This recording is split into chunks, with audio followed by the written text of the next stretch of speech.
નમસ્કાર, પ્રણામ, સ્વાગત છે તમારું એક નવા વિડીયોમાં। મિત્રો, આપણી આજની કહાની એક સત્ય ઘટના છે, એટલે થોડો સમય કાઢીને અંત સુધી જરૂરથી સાંભળજો। મિત્રો, સૌરાષ્ટ્રના એક ગામડામાં રમણભાઈ અને તેમનો પરિવાર રહેતો હતો। સામાન્ય પરિસ્થિતિમાં રહેતો આ પરિવાર હંમેશા ખુશ અને બીજાની મદદ કરવા માટે હંમેશા તૈયાર રહેતો। ભલે ભગવાને એના નસીબમાં થોડી કઠિન સ્થિતિ રાખી હોય, પરંતુ આ પરિવાર દરેક વસ્તુમાં ખૂબ જ સંતોષ માનતો હતો। પરિવારમાં રમણભાઈના પત્ની દક્ષાબેન અને દીકરો સાગર અને નાની દીકરી શીતલ હતા। આ ગરીબ પરિવારની લાચારીનો ગામના લોકો હંમેશા ફાયદો ઉઠાવતા। થોડા મહિના પહેલા રમણભાઈને નોકરીમાંથી કાઢી મૂકવામાં આવ્યા હતા। રમણભાઈ પોતાના ગામની નજીકના શહેરમાં વોચમેન તરીકે નોકરી કરતા પોતાના પરિવારનું ભરણ પોષણ માટે ખૂબ જ મહેનત કરતો આ વ્યક્તિ એક દિવસ બેરોજગાર બની ગયો। રમણભાઈના પત્ની પણ પોતાના પતિની મદદ કરવા માટે એક ગૃહ ઉદ્યોગમાં કામ કરતા અને ઘરે આવીને બીજાના ઘરોના કામ કરવા જવા લાગ્યા અને ગામના લોકો એવી વાતો કરતા કે દક્ષાનો પતિ તો બાયલો છે અને પોતે ઘરમાં બેસીને આરામ કરે છે અને બિચારી એની પત્નીને બીજાના ઘરમાં કામ કરવા માટે મોકલે છે। ક્યારેક તો રમણભાઈને મોટે આવી વાતો સાંભળવા મળતી, પરંતુ મોટા લોકો સામે જીભ જલાવવી એને યોગ્ય નહોતું લાગતું। આ લોકોની વાતો સાંભળીને રમણભાઈ હતાશ થઈ જતા। રમણભાઈ પોતાના માટે કામ શોધવા માટે ઘણો પ્રયાસ કરતા, પરંતુ એને ક્યાંય કામ ન મળ્યું અને ક્યારેક તો એ ગામના મોટા માણસો પાસે હાથ જોડીને કામ માંગતા, પરંતુ આ અહંકારી લોકો એનું અપમાન કરીને ત્યાંથી કાઢી મૂકતા। રમણભાઈની નાનકડી દીકરી શીતલ ઉંમરમાં તો હજુ નાની હતી, પરંતુ ઘરની પરિસ્થિતિને ખૂબ જ સારી રીતે સમજતી હતી। પિતાના પડછાયા જેવી શીતલ એના પિતાની વેદના સમજી રહી હતી, એટલે એ રમણભાઈને એવું કહેતી કે પપ્પા, તમે ચિંતા ન કરો, બસ મને મોટી થઈ જવા દો, હું તમને કોઈ પણ હાથ લાંબો કરવાનો મોકો નહીં આવવા દઉં। નાનકડા જીવના મોઢેથી આવી વાતો સાંભળીને રમણભાઈની આંખો ભીની થઈ જતી। પોતાની દીકરીનો આવો જુસ્સો જોઈને તેની અંદર પણ હિંમત આવી જતી। બંને પતિ પત્ની પોતાના બાળકોને ખૂબ જ સારું શિક્ષણ આપીને કંઈક સારી જગ્યાએ પહોંચાડવા માંગતા હતા। પોતાના બાળકોનું ઉજ્જવળ ભવિષ્ય બનાવવા માટે આ પતિ પત્ની દિવસ રાત કઠિન પરિશ્રમ કરતા હતા। એનો દીકરો સાગર બાળપણથી જ ખૂબ તોફાની હતો અને એને તો ભણવામાં જરા પણ રસ ન હતો। દક્ષાબેન હંમેશા સાગરની ચિંતા કરતા, પરંતુ સાગર પોતાના ઘરની પરિસ્થિતિને સમજી ન શક્યો। ઉંમરમાં તે તો શીતલ કરતા 3 વર્ષ મોટો હતો, છતાં પણ એની માના શીતલ જેટલી સમજણ ન હતી। એક દિવસ ભગવાને આ લાચાર પિતા સામે જોયું અને એને એક જગ્યાએ નોકરી મળી ગઈ। હવે ઘરે આવીને રમણભાઈએ પરિવારને આ સમાચાર આપ્યા, એટલે બધા ખૂબ જ ખુશ થઈ ગયા। ત્યારબાદ રમણભાઈ શહેરમાં નોકરી પર જવા લાગ્યા અને દક્ષાબેન એના જ ગામની બહાર આવેલ એક કારખાનામાં કામ કરવા લાગ્યા। સવારના સમયે બંને બાળકોને શાળાએ છોડીને રમણભાઈ શહેરમાં જવા માટે નીકળે, તેની સાથે દક્ષાબેન પણ કારખાને જવા માટે નીકળી જતા। બધા જ પોતપોતાના કામ પર જતા રહેતા। એક દિવસ અચાનક બપોરના 12 વાગ્યે દક્ષાબેનના કારખાનેથી રમણભાઈ પર ફોન આવ્યો અને એવું કહ્યું કે તમે જલ્દીથી કારખાને પહોંચી આવો। સાંભળીને રમણભાઈ ગભરાઈ ગયા અને પૂછવા લાગ્યા કે સાહેબ, શું થયું છે? દક્ષા ક્યાં છે? ત્યારે મેનેજરે કહ્યું કે તમે બસ કારખાને આવી જાઓ। મેનેજરની આવી વાત સાંભળતા જ રમણભાઈને નબળા વિચાર આવવાના શરૂ થઈ ગયા અને 10 કિલોમીટરનું અંતર રમણભાઈ માટે આજે 10 પગ જેટલું થઈ ગયું હતું। એ પોતાની તૂટેલી સાયકલ લઈને ઝડપથી દક્ષાબેન પાસે પહોંચવા માંગતા હતા અને કારખાને પહોંચતા જ મેનેજરે એને એવું કહ્યું કે કારખાનાના મશીનમાં કામ કરતી વખતે તમને શોર્ટ સર્કિટ થવાથી દક્ષાબેનને વીજ કરંટ લાગ્યો અને એનો જીવ ગયો છે। આ વાત સાંભળતા જ રમણભાઈ જાણે કે જડ બની ગયા હોય એવી રીતે સ્થિર થઈ ગયા।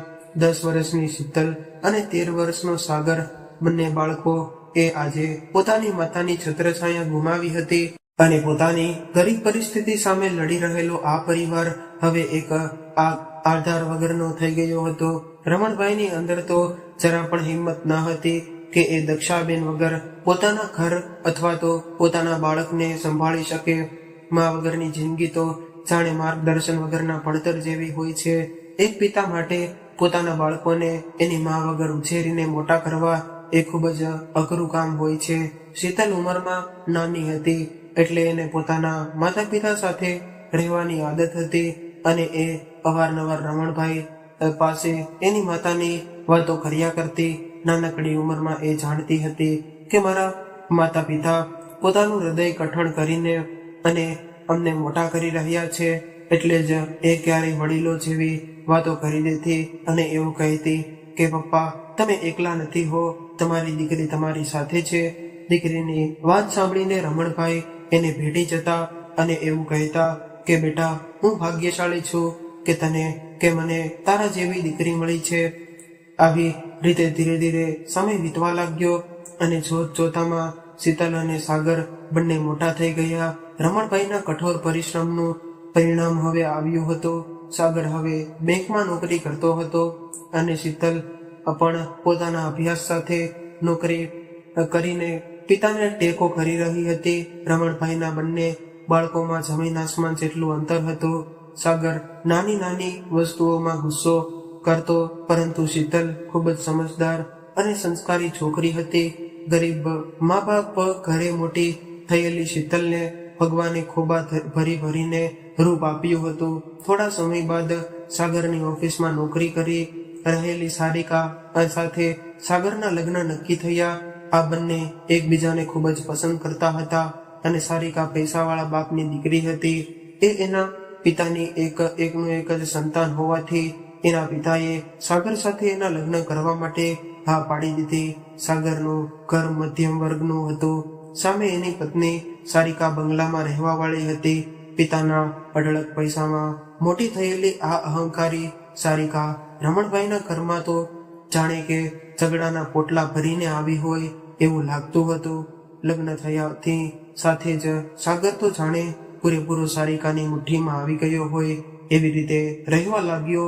હવે તો આ ઘરમાં બે દીકરીઓ કે જે અલગ અલગ પરિસ્થિતિઓમાંથી મોટી થઈ છે.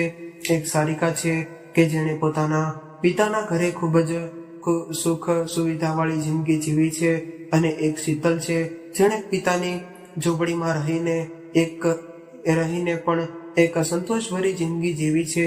આજે આ અમીર ઘરની દીકરી અને ગરીબ ઘરની દીકરી વચ્ચે સંસ્કારોની કોઈ તુલના થઈ શકે તેમ નથી. સારિકા બોલવામાં ખૂબ જ તીખી હતી. એ રમણભાઈને આદર તો ઠીક છે, પરંતુ એને સરખી રીતે જવાબ પણ આપતી ન હતી. શીતલ આ બધું જોઈને મનમાં ને મનમાં દુઃખી થતી, પરંતુ મોટા ભાઈના ડરને લીધે એ કંઈ પણ બોલતી નહીં. હંમેશા મીઠો જવાબ આપતા. રમણભાઈ ક્યારેક સારિકાને કંઈક પૂછી લે તે જ પડે સારિકા રમણભાઈનું મોઢું તોડી લેતી. એટલે રમણભાઈ નિરાશ થઈને પોતાનું કામ કરવા લાગતા. આ બાજુના ઘરમાં રહેતા નીતાબેન રમણભાઈના ઘરના લોકોથી ખૂબ જ સારી રીતે વાકેફ હતા અને સારિકાનો બસ એની બહેનપણીઓ સાથે પાર્ટી કરવામાં લાગી રહેતી. અને સાગર પણ ક્યારેક એને કંઈક કહી દે તો એના પપ્પાને ફોન કરીને સાગરને પણ ધમકાવી નાખતી. સાગર પૂરી રીતે સારિકાના દબાણમાં આવી ગયો હતો. શીતલ તો એના પપ્પાની લાડકી દીકરી હતી, સાથે સાથે પાડોશીઓના લોકોની પણ લાડકી હતી. નાના બાળકો સાથે નાની અને મોટા લોકો સાથે વડીલની જેમ રહેતી હતી, એટલે એ દરેક લોકોના આકર્ષણનું કેન્દ્ર બની જતી. નીતાબેનને સંતાનમાં કંઈ ન હતું, એટલા માટે એના પતિ રમેશભાઈ અને નીતાબેન શીતલને પોતાની દીકરી માની હતી. મા વગરની આ દીકરીને નીતાબેનની સાર સંભાળમાં પોતાની માની છબી દેખાતી. થોડા વર્ષો બાદ શીતલના લગ્ન નક્કી થયા. એક પિતા તો પોતાની દીકરીને સર્વશ્રેષ્ઠ સાસરું મળે એવી જ અપેક્ષા રાખતો હોય છે. એવી જ રીતે રમણભાઈ અને પોતાની લાડકી દીકરી માટે સારા ગુણવાળો એક છોકરો પસંદ કર્યો. શીતલના સાસરિયાવાળા ખૂબ જ પૈસાવાળા હતા અને એના ઘરમાં કંઈ પણ વસ્તુની કમી ન હતી, પરંતુ શીતલ એવું માનતી હતી કે પૈસાવાળા લોકો ગરીબ લોકોને કંઈ માન નથી આપતા અને આ ગરીબ બાપની સ્વભાવની દીકરી માટે પોતાના બાપને કોઈ નીચા કહે એ સહન કરવું ખૂબ જ મુશ્કેલ હતું. એટલે એણે આ લગ્નની ના પાડી દીધી. પરંતુ રમણભાઈએ શીતલ માટે પસંદ કરેલો છોકરો ખૂબ જ સરળ હતો. એટલે એ બે મુલાકાત પછી શીતલને પણ આ છોકરો પસંદ આવી ગયો અને લગ્નની તારીખ લેવાઈ ગઈ. શીતલને સારું સાસરું મળી ગયું છે. હવે રમણભાઈની ચિંતા દૂર થઈ ગઈ હોય એવું લાગતું હતું. એક બાપની ફરજ નિભાવવામાં એમણે અત્યાર સુધી ભેગી કરેલી બધી મૂડીમાંથી પોતાની દીકરી માટે બધો જ કરિયાવર લીધો. ભવિષ્યમાં પણ કોઈ એની દીકરીને કંઈ ના કહી દે એની તેણે પૂરેપૂરી કાળજી રાખી લીધી. કરિયાવરનો આ રિવાજ એક બાપના ખભા પર ખૂબ જ મોટી જવાબદારી હોય છે. દીકરીના લગ્નમાં એક પિતા પોતાના કાળજાનો કટકો આપી દે છે, પરંતુ લોકો તો કરિયાવરમાં શું આપ્યું એનું ધ્યાન રાખે છે. કદાચ જેના ઘરે દીકરીનો જન્મ નહીં થયો હોય એવા લોકો જ આવી વાતો કરતા હશે. રમણભાઈએ પોતાની પહોંચ કરતા પણ વધારે ઉત્સાહથી દીકરીના લગ્ન કરાવ્યા. મા વગરની દીકરીના પ્રસંગમાં કોઈ પણ વસ્તુની કમી ન રહી જાય એનું રમણભાઈએ ખૂબ જ ધ્યાન રાખ્યું હતું. સારિકાને પોતાની નણંદ લઈ કોઈ ભાવ હતા નહીં. એ તો બસ મહેમાનની જેમ લગ્નમાં હાજરી આપી હતી. નીતાબેન અને રમેશભાઈ આજે એના સગા માતા પિતા બનીને કન્યાદાન આપવાના હતા. શીતલને આજે લગ્નના કપડામાં જોઈને રમણભાઈ ખુદને રોકી ન શક્યા અને રમેશભાઈ પાસે ડૂચકા ભરીને રડવા લાગ્યા. રમણભાઈના જીવનનો એકમાત્ર આધાર તેની શીતલ આજે હતી અને આજે એને હંમેશા માટે છોડીને જતી રહેશે એ વિરહ રમણભાઈના આંસુઓ દ્વારા સ્પષ્ટ રીતે દેખાઈ રહ્યો હતો. લગ્નની વિધિ સમાપ્ત થઈ અને શીતલ પોતાના મમ્મી પપ્પાના ફોટા પાસે જઈને ઊભી રહી. એણે અત્યાર સુધી એના પપ્પા માટે ખૂબ જ મક્કમ રહેવાની કોશિશ કરી હતી, પરંતુ અંતમાં એ ખુદને રોકી ન શકી અને માની તસવીર લઈને જોર જોરથી રડવા લાગી. આ જોઈને રમણભાઈ પણ રડવા લાગ્યા. આજે તો સાગર પણ થોડો ઉદાસ હોય એવું લાગતું હતું. આ બાપ દીકરીના વિરહની વેદના શું શબ્દોમાં વર્ણન કરવું મુશ્કેલ હતું. રમણભાઈ શીતલના માથા પર હાથ મૂકીને કહેવા લાગ્યા કે બેટા, ભગવાને તને બધી જ ખુશીઓ આપે અને તું હંમેશા સુખી રહેજે. દીકરી, મારા આપેલા સંસ્કારોનું ચિંતન કરજે અને તારું ધ્યાન રાખજે. પોતાના પિતાજીના આવા શબ્દો સાંભળીને શીતલ રમણભાઈને ભેટીને રડવા લાગી અને રડતા રડતા એવું કહ્યું કે પપ્પા, તમે તમારી તબિયતનું ધ્યાન રાખજો અને મારી જરા પણ ચિંતા કરતા નહીં. આપણા હૃદયના તાર તો ભગવાને પહેલેથી જ જોડેલા છે. કદાચ તમને કંઈક તકલીફ થશે તો તમારી દીકરી દોડતી આવી જશે. હવે દીકરીને વિદાય આપીને સૌ પોતપોતાના ઘર જતા રહ્યા. આજે તો આ પહેલો દિવસ હતો કે રમણભાઈ શીતલ વગર ઘરમાં રહ્યા હતા. આજે એને ઘરના ખૂણે ખૂણે 2 વર્ષની શીતલના પગમાં પહેરેલી ઝાંઝરીનો અવાજ ગુંજતો હોય એવું લાગતું હતું. આજે શીતલ 22 વર્ષની થઈ ગઈ હતી, પરંતુ રમણભાઈ માટે એ તો હજુ પણ નાની બાળકી હતી. રમણભાઈને પોતાની દીકરી પર ગર્વ હતો કે શીતલ ભલે માતાની છત્ર છાયા વગર મોટી થઈ ગઈ છે, પરંતુ એ ખૂબ જ સમજદાર અને સંસ્કારી છે. મને વિશ્વાસ છે કે મારી દીકરી જે ઘરમાં જશે તે ઘરને તારી દેશે. એક તરફ શીતલની યાદમાં ઉદાસ થઈને બેસેલા રમણભાઈ હતા અને સામે નવવધુ બનીને નવા ઘરમાં પ્રવેશ કરતી શીતલ. પોતાના નવા ઘરમાં પગ મૂકતા જ શીતલની જિંદગી પૂરી રીતે બદલાઈ ગઈ. એક દીકરી તરીકેની સફર તો એને ખૂબ જ ગમી હતી. હવે જવાબદારી લઈને એક વહુની સફર શરૂ થઈ ગઈ હતી. પોતાના માતા પિતાએ શીખવેલા સિદ્ધાંતોની મુજબ પોતાના સાસરે રહેતી શીતલ થોડા જ સમયમાં પરિવારમાં પ્રિય બની ગઈ. ભગવાને ભલે આજ સુધી શીતલને ગરીબાઈ અને લાચારીની જિંદગી આપી હતી, પરંતુ અહીંયા તો શીતલના ઘરમાં કોઈ પણ વસ્તુની કમી ન હતી. સાથે સાથે એના સાસુ સસરાનો સ્વભાવ પણ ખૂબ જ સારો હતો. શીતલનો પતિ સંજય એક કંપનીમાં નોકરી કરતો હતો. એના સસરા એક નિવૃત્ત શિક્ષક હતા. 3 દિવસમાં એકાદ વાર શીતલ તેના પિતાને ફોન કરીને એની સંભાળ લેતી રહેતી અને પોતાના સાસરિયાની વાતો રમણભાઈને કરે અને સંભળાવતી. રમણભાઈ પણ પોતાની દીકરીનો અવાજ સાંભળીને હરખમાં આવી જતા. શીતલ સાથે ખૂબ જ ઉત્સાહથી વાતો કરતા, પરંતુ અંદરથી તો મૂંઝાયેલા હતા, કેમ કે એ પોતાના ઘરમાં ખૂબ જ હેરાન હતા. શીતલના ગયા બાદ આ ઘરમાં એ એકલા પડી ગયા હતા. એને એના દીકરાની તો કોઈ આશા ન હતી અને વહુ તો એનાથી પણ વધે એમ હતી. દીકરીના ગયા બાદ રમણભાઈના પુત્ર અને પુત્રવધુએ રમણભાઈ સાથે દુર્વ્યવહાર કરવાનું શરૂ કરી દીધું હતું. રમણભાઈને સમયસર ભોજન તો ઠીક છે, પરંતુ ઘરમાં રહેવું પણ અઘરું હતું. એમણે તો પહેલેથી જ સાચા બનીને ખોટા લોકોનું સહન કર્યું હતું, પરંતુ પોતાની દીકરીને ચિંતા ન થાય એટલા માટે એમની સામે ખૂબ જ ખુશ થઈને હસતા રહેતા. રમણભાઈ પોતાના અવાજમાં સત્ય છુપાવીને શીતલને એવું કહેતા કે સારિકા મારું ખૂબ જ ધ્યાન રાખે છે અને મને રોજ એવું કહે છે કે પપ્પા, હું અને સાગર તમને શીતલબેનની કમી મહેસૂસ થવા નહીં દઈએ. આવી વાત સાંભળીને શીતલના હૃદયને ઠંડક મળી. હવે એના મનમાં એ વાત સતાવી રહી હતી. એ પિતાની ચિંતા ધીમે ધીમે દૂર થઈ રહી હતી. જેવી રીતે દિવસ પછી રાત આવે છે, એવી જ રીતે સુખ પછી દુઃખ આવે છે. એ પણ નક્કી છે કે શીતલના જીવનમાં હજુ તો માંડ થોડી ખુશી આવી હતી, ત્યાં તો ભગવાને એના પર દુઃખનો પહાડ મૂકી દીધો.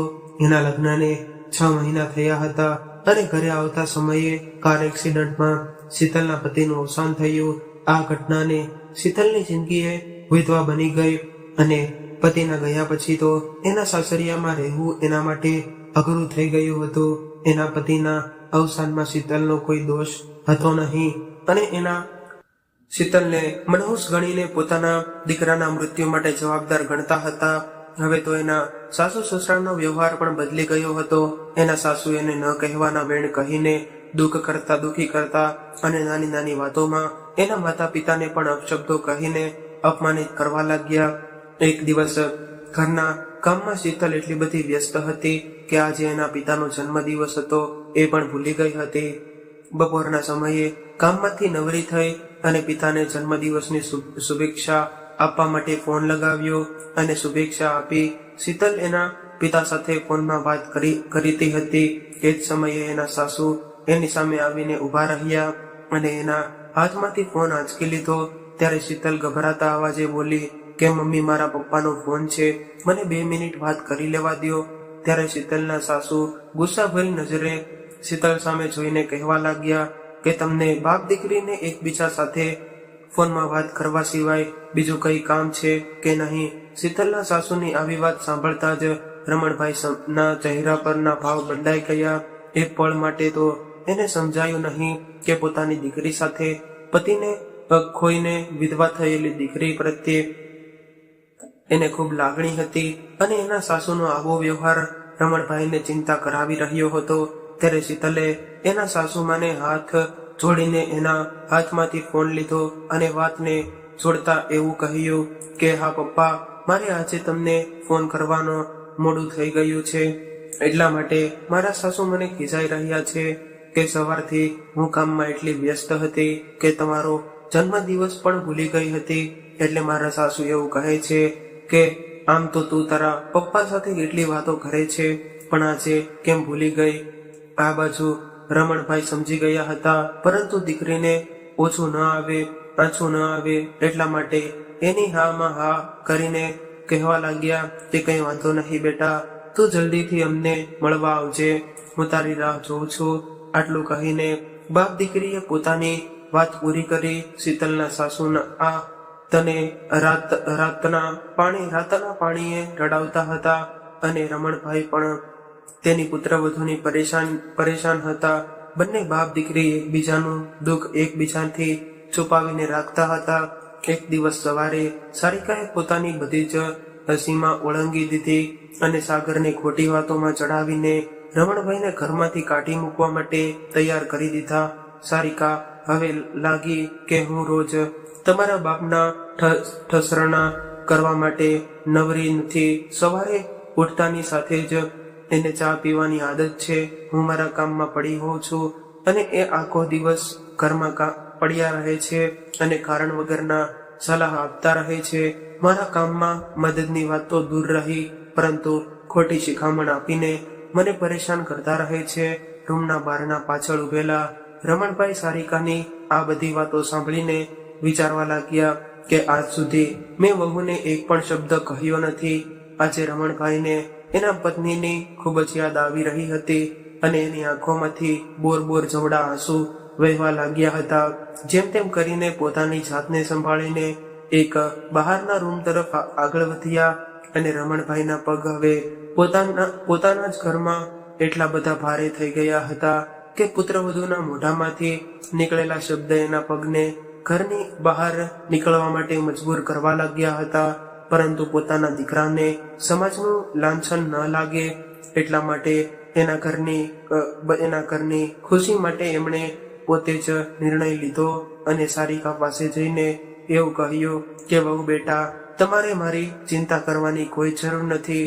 હું મારી જાતે જ તમને તકલીફ આપ્યા વગર મારા કામ કરી લઈશ અને કદાચ આજ સુધી તમને મારા લીધે કઈ મુશ્કેલી થઈ હોય તો મને માફ કરજો. ત્યારે સારિકાનો ગુસ્સો કરીને ઊભી થઈ હતી. એને તો એના દેવ જેવા સસરા સાથે કરી લેવા દેવા હતા નહીં. સાગર બસ મૂંગો થઈને આ બધું જોઈ રહ્યો હતો. ત્યારે રમણભાઈએ સાગર સામે જોઈને કહ્યું કે બેટા, આજ સુધી મેં તમારી ખુશીઓ સિવાય જિંદગીમાં બીજું કંઈ નથી જોયું અને હું મરીશ ત્યાં સુધી મારા સંતાનોની ખુશીઓનું પહેલા વિચારતો રહીશ. અને હું એવું નથી ચાહતો કે મારા લીધે તમારા બંનેના સંબંધોમાં કઈ તકરાર ઊભી થાય. બેટા, બહુ સાચું કહી રહી છે અને કદાચ મારા લીધે એને તકલીફ પડી હશે તો હું આજથી તમને બંનેને આ તકલીફમાંથી મુક્ત કરું છું. સારું, હવે હું જાઉં છું. આટલું કહીને રમણભાઈ ઘરની બહાર નીકળી ગયા. સાગરને તો મનમાં વિચાર પણ ન હતો કે રમણભાઈના છેલ્લા શબ્દો હશે અને એમણે મનોમન આ ઘરને છોડી દેવાનું નક્કી કર્યું હશે. ઘરની બાજુમાં આવેલા એક મંદિર પર રમણભાઈ રોજ 1 કલાક જઈને ભગવાનની ભક્તિ કરતા. આજે પણ તેઓ બેચેન હતા અને આ મંદિરના પૂજારી એના મિત્ર હતા. આજે તો રમણભાઈ મંદિરે આવ્યા અને ઘણો સમય થઈ ગયો હતો એટલે પૂજારીએ એને પૂછ્યું કે રમણભાઈ, હવે ઘરે નથી જવું? ત્યારે રમણભાઈએ જવાબ આપ્યો કે હવે તો ભગવાનના ચરણમાં જ મારું ઘર છે. હવે મારો ઠાકર કરે એ ઠીક છે. આટલું બોલતા જ રમણભાઈની આંખોમાં આંસુ આવી ગયા. આવું જોઈને પૂજારી કદાચ સમજી ગયા હતા કે રમણભાઈ શું કહેવા માંગે છે. પૂજારીએ બંને હાથ જોડીને રમણભાઈને આશ્વાસન આપીને એવું કહ્યું કે રમણભાઈ, તમે ચિંતા ન કરો, અહીંયા જ રોકાઈ જાઓ, ભગવાન બધું જ ઠીક કરી દેશે. આટલું કહીને પૂજારી ચાલતા થયા. મંદિરના બાકડા પર બેઠેલા રમણભાઈ મનમાં ખૂબ જ ઉદાસ થઈ ગયા હતા. જે પિતાએ પોતાના ભવિષ્ય જીવનના ભૂખ્યા રહીને પોતાના સંતાનોને ખવડાવ્યું હતું, આજે એ જ બાપ પોતાના સંતાનોના લીધે ભૂખ્યો તરસ્યો મંદિરના ઓટલે બેઠો હતો. સવારથી સાંજ થઈ પરંતુ રમણભાઈ હજુ પણ મંદિરના ઓટલે બેઠા હતા. રમણભાઈએ નાની ઉંમરથી જ ખૂબ જ કષ્ટી ભોગવીને પરિવારની દેખરેખ કરી હતી. પોતાની પત્ની ગુમાવી અને હવે સંતાનોને પણ છોડવાનો વારો આવી ગયો હતો. ઘરની અંદર રમણભાઈનો આવજાવન સાંભળતા જ બાજુમાં રહેતા નીતાબેનને વિચાર આવ્યો કે ક્યાંક રમણભાઈ બીમાર તો નથી પડી ગયા ને. એટલે એમણે એના પતિ રમેશભાઈને જોવા મોકલ્યા અને ખબર પડી કે રમણભાઈ તો સવારના ઘરે હાજર નથી. હવે રમેશભાઈ એના મિત્રની ચિંતા થવા લાગી અને થોડા આગળ નીકળીને તપાસ કરવા લાગ્યા. ત્યારે એની નજર મંદિર તરફ વળી. દૂરથી એને સ્પષ્ટ દેખાતું ન હતું એટલે થોડા આગળ જઈને જોયું તો રમણભાઈ મંદિરના ઓટલા પર નિરાશ થઈને બેઠા હતા. રમણભાઈને જોઈને રમેશભાઈ પોતાના મિત્રના ભાવ સમજી ગયા કે દીકરાથી દુઃખી થઈને એક બાપ ભગવાનના ચરણોમાં બેઠો છે. એટલે એમણે રમણભાઈના ખભા પર હાથ મૂકીને એવું કહ્યું કે આવી રીતે ઉદાસ થઈને કેમ બેઠા છો? ચાલો આપણા ઘરે જઈએ. ત્યારે રમણભાઈએ કહ્યું કે મને ખબર છે કે તમને મારા પ્રત્યે લાગણી છે, એટલા માટે તમે દોડીને અહીં આવ્યા છો, પરંતુ મારી ચિંતા કરવાની કોઈ જરૂર નથી, ખુદને સંભાળી લઈશ. ત્યારબાદ રમણભાઈએ પોતાના મિત્રને બધી જ વાત કરી. રમેશભાઈ આ વાત સાંભળીને થોડી વાર માટે ગુસ્સે થઈ ગયા અને રમણભાઈના ઘર તરફ ચાલવા માટે ઊભા થયા. ત્યારે રમણભાઈએ એને રોકી લીધા અને કહેવા લાગ્યા કે હું હવે એ ઘરમાં મારા દીકરા પર બોજ બનવા નથી માંગતો અને તમને વિનંતી કરું છું કે મારી દીકરી શીતલને આ વાત જણાવતા નહીં. રમણભાઈની આટલી વાત સાંભળતા જ રમેશભાઈના હાથ બંધાઈ ગયા, પરંતુ રમેશભાઈએ એવું કહ્યું કે તમે મારા ઘરે તો આવી શકો છો ને, હું કોઈને નહીં કહું. પરંતુ રમણભાઈ એકના બે ન થયા. ત્યારબાદ રમેશભાઈ ઘરે આવ્યા અને નીતાબેનને બધી વાત કરી. ત્યારે નીતાબેન કહેવા લાગ્યા કે આ દીકરો છે કે દાનવ છે, જે બાપે જીવનભર એને ખવડાવી પીવડાવીને મોટો કર્યો, એ જ બાપ સાથે આવું વર્તન કરે છે. આ બાજુ શીતલના સાસરિયામાં એના સાસુ સસરાનો ત્રાસ વધી ગયો હતો. હવે તો શીતલની સાસુએ એને એના પપ્પા સાથે વાત કરવાની પણ ના પાડી દીધી હતી અને આખો દિવસ કામવાળી બાઈની જેમ કામ કરાવ્યા કરતા. સાસુના આ વાતથી હારી ગયેલા શીતલ એના પિતાને યાદ કરીને રડવા લાગી. પિતા સાથે વાત ન કરી અને ઘણા દિવસો થઈ ગયા હતા. શીતલને રમણભાઈની ચિંતા થઈ રહી હતી, પરંતુ એની સાસુના લીધે પણ એટલી મજબૂર બની ગઈ હતી કે પિતાને ફોન કરીને એની ખબર પૂછવી પણ મુશ્કેલ હતી. અચાનક રમણભાઈની તબિયત બગડી ગઈ અને એ ત્યાં જ ઓટલા પર બેઠા બેઠા ઢળી પડ્યા. રમણભાઈને પડી ગયેલા જોઈને પૂજારી દોડતા દોડતા એની પાસે આવ્યા અને રમેશભાઈને જાણ કરી. એટલે નીતાબેન અને રમેશભાઈ ગભરાઈને એની પાસે આવી પહોંચ્યા અને ઝડપથી હોસ્પિટલે લઈ ગયા. પરંતુ નીતાબેનની રહેવાયું નહીં, એટલે એમણે તરત જ શીતલના ઘરે ફોન કરીને એના સાસુને એવું કહ્યું કે મારે શીતલ સાથે વાત કરવી છે, એટલે જલ્દી એને ફોન આપો. એ સમયે શીતલ એના સાસુના પગ દબાવી રહી હતી, એટલા માટે એ ફોનમાં ચાલી રહેલી વાતચીત સાંભળી ગઈ. ત્યારે એણે સાસુને ખૂબ જ વિનંતી કરી કે મને ફોનમાં વાત કરવા દો અને શીતલ કહેવા લાગી કે હા નીતા માસી, શું થયું છે, તમે કેમ આટલા ગભરાઈ ગયા છો? ત્યારે નીતાબેન રડતા અવાજે કહેવા લાગ્યા કે તારા પપ્પા બેહોશ થઈ ગયા છે, એટલે હું તને તારા કાકા એને દવાખાને લઈને જઈ રહ્યા છીએ, એટલે જેમ બને એમ જલ્દી અહીં પહોંચી જા. નીતાબેનની આટલી વાત સાંભળતા જ શીતલના હાથમાંથી ફોન નીચે પડી ગયો અને એ રડવા લાગી. એક તો ઘણા દિવસથી પપ્પા સાથે વાત નહોતી થઈ અને અચાનક પપ્પાની તબિયત બગડવાના સમાચાર સાંભળતા જ શીતલની હાલત ખરાબ થઈ ગઈ હતી.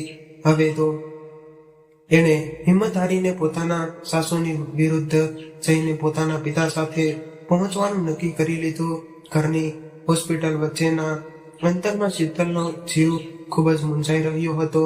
એ ભગવાનને એ જ પ્રાર્થના કરતી હતી કે મારા પપ્પાનું ધ્યાન રાખજો. અને જ્યારે એ હોસ્પિટલે પહોંચી અને ત્યાંનું દ્રશ્ય જોયું તો એને એવું લાગ્યું કે જાણે એની દુનિયા લૂંટાઈ ગઈ હોય, કારણ કે એના પપ્પાએ આ દુનિયાને અલવિદા કરી દીધા હતા. આ દ્રશ્ય એટલું બધું કરુણ હતું કે આસપાસમાં ઉભેલા લોકોની આંખોમાંથી પણ આંસુ આવી રહ્યા હતા. ત્યારે શીતલ એના પપ્પા પાસે જઈને ખૂબ જ રડવા લાગી. દીકરીને વધારે દુઃખ ન થાય એટલા માટે રમણભાઈએ એની સાથે ઘટનાની શીતલને જાણ ન કરી અને શીતલ અંત સમયમાં પણ પોતાના પિતાને મળ્યા કે વાત કર્યા વગર રહી ગઈ. ત્યારે ત્યાં ઉભેલી નર્સે શીતલના હાથમાં એક ચિઠ્ઠી આપી અને એવું લખ્યું હતું કે તમારા પિતા પાસેથી ચિઠ્ઠી મળી છે. શીતલે ધ્રુજતા હાથે આ ચિઠ્ઠી ખોલીને વાંચવાનું શરૂ કર્યું તો એમાં એવું લખ્યું હતું કે મારી લાડકી દીકરી શીતલ, ભગવાને મને વરદાન સ્વરૂપે તારા જેવી નાનકડી ઢીંગલી આપી હતી. હું કોઈ મોટો માણસ ન હતો, પરંતુ મેં તને હંમેશા આપવા માટે બધા જ પ્રયાસ કર્યા હતા. કદાચ હું આ દુનિયાનો સર્વશ્રેષ્ઠ પિતા તો નહીં હોય, પરંતુ એ તો ગર્વથી કહું છું કે મારી દીકરી દુનિયાની શ્રેષ્ઠ દીકરી જરૂર છે. આજે તને હું એક બોજમાંથી મુક્તિ થવા માંગુ છું. દીકરી, તારા લગ્ન સમયે મારી પાસે પૂરતા પૈસા ન હતા, જેથી કરીને મેં મારી એક કિડની વેચીને પૈસાની વ્યવસ્થા કરી હતી. દીકરી, મારા જીવનનો એકમાત્ર આધાર તું હતી, અને તને સાસરીએ વળાવીને હું મારી ચિંતામાંથી મુક્ત થવા માંગતો હતો. છેલ્લા થોડા સમયથી મારી તબિયત થોડી ખરાબ રહેતી હતી. સાગર અને સારિકાને મારા લીધે તકલીફ થતી હતી. મારી બીમારીના લીધે એ બંને પતિ પત્ની વચ્ચે ઝઘડા થઈ રહ્યા હતા, જેથી કરીને મેં ખુદને ઘરેથી નીકળીને એની તકલીફ ઓછી કરી દીધી. હું તને આ બધી વાત જણાવીને દુઃખી કરવા નહોતો માંગતો, એટલે અત્યાર સુધી મેં તને કંઈ નથી કહ્યું. દીકરી, ભગવાન તારી બધી જ ઈચ્છાઓ પૂરી કરે. અને કદાચ મારાથી જાણતા જાણતા કોઈ ભૂલ થઈ ગઈ હોય તો તારા આ ગરીબ બાપને માફ કરી દેજે. મારા આશીર્વાદ હંમેશા તારી સાથે રહેશે. આટલું વાંચીને શીતલના આંસુએ આ ચિઠ્ઠીને ભીની કરી દીધી અને એ જમીન પર બેસીને પોતાના પિતાની ચિઠ્ઠીને છાતીએ લગાવીને પથ્થરને પણ ઓગાળી દે એવું કલ્પનાદાયક લાગી રહ્યું હતું. આ ઘટનાને 15 વર્ષ વીતી ગયા છે. શીતલ હિંચકા પર બેઠી બેઠી પોતાના પપ્પાની યાદોને યાદ કરીને મનમાં કહેતી હતી કે એક પિતાથી ઉપર કોઈ નથી હોતું. પાઈ ભેગી કરીને મેં એને મારી ખુશીઓ ખરીદતા જોયા છે. મારા પપ્પાના દુનિયામાં તો કોઈ સાક્ષાત ભગવાનને જોયા છે. તો મિત્રો, આજની સ્ટોરી તમને કેવી લાગી કોમેન્ટમાં જરૂરથી જણાવજો. અને પસંદ આવી હોય તો વિડીયોને લાઈક, શેર અને નવા હોય તો ચેનલને જરૂરથી સબસ્ક્રાઇબ કરજો. હર હર મહાદેવ.